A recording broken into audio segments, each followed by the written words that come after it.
Eh ben écoutez, salut à tous. J'étais en train de réaliser le montage de Qui veut gagner du Nakoda 3 qui sortira ce week-end. Et pendant que j'étais en train de faire ce montage, j'ai eu l'idée de revenir sur une vidéo que j'avais fait déjà il y a quelques semaines sur les dangers du clonage de la voix IA par Filmora. Filmora vient de lancer une nouvelle fonctionnalité, mais qui ne sera pas sans conséquence si vous l'utilisez de façon malveillante. Souvenez-vous, il y a quelques semaines, j'avais fait un petit short qui expliquait les dangers de cette nouvelle fonction. Rappelez-vous qu'on se bat actuellement avec le collectif Touche pas ma VF pour protéger la voix des auteurs. Et du coup, aujourd'hui, j'avais envie de revenir avec vous sur qu'est-ce que ça donne en fait ce clonage.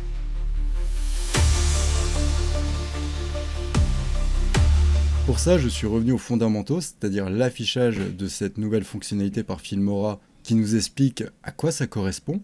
Et on voit tout de suite que Filmora se protège, et ils ont bien raison de le faire, sur les conditions d'utilisation de cette nouvelle application.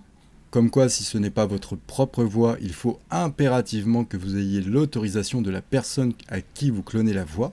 Et du coup, je me suis prêté au jeu à travers deux petites expériences. La première était tout simplement de cloner ma propre voix.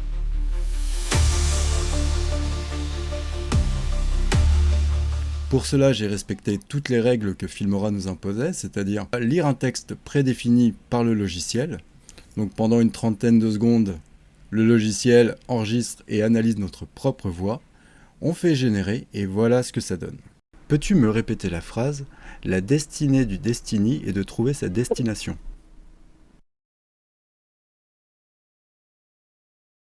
La destinée du Destiny est de trouver sa destination. On peut remarquer tout de suite que ce n'est pas non plus du clonage à 100%, ce n'est pas poussé à fond, ce n'est pas non plus ce qu'il y a de meilleur en ce moment, mais là où il faut s'inquiéter, c'est sur ma deuxième expérience. Est-ce que le logiciel peut fonctionner sans utiliser ce texte ?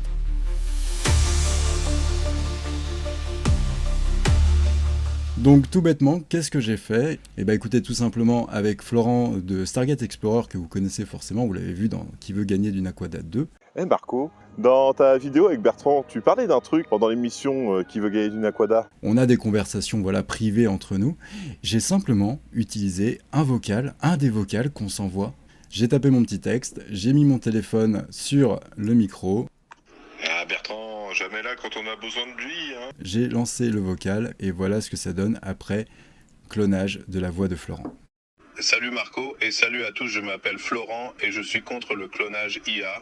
Bon, on est bien d'accord que c'est pas du clonage parfait, mais il y a quand même quelque chose, et encore une fois, c'est du clonage brut, c'est-à-dire que je ne l'ai absolument pas travaillé. Imaginez quelqu'un qui est vraiment calé, je pense notamment aux ingénieurs du son, ou vraiment des gens vraiment calés dans ce domaine-là, sans compter que, bien entendu, cette technologie ne fera que avancer avec le temps.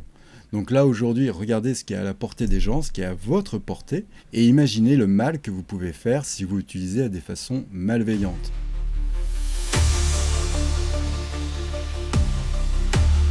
En vous rappelant encore une fois que l'intelligence artificielle et Filmora en est très féru, comme tous les logiciels maintenant de toute façon.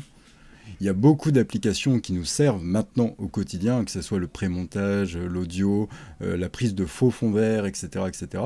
Le clonage par la voix IA est un vrai danger, et comme je l'ai dit au début de la vidéo, Filmora a pris ses précautions. Si vous utilisez le clonage, vous vous engagez à avoir déjà de 1 l'autorisation et ne pas l'utiliser de façon malveillante. C'était vraiment le petit rappel.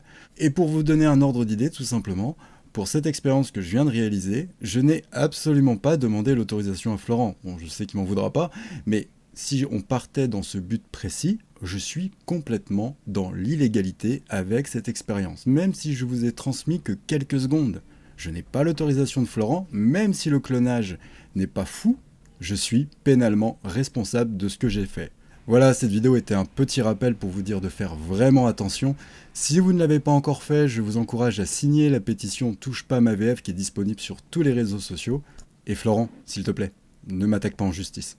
Sur ce, rendez-vous ce week-end pour Qui veut gagner du Nakoda 3. Et à bientôt sur Stargate Explorer.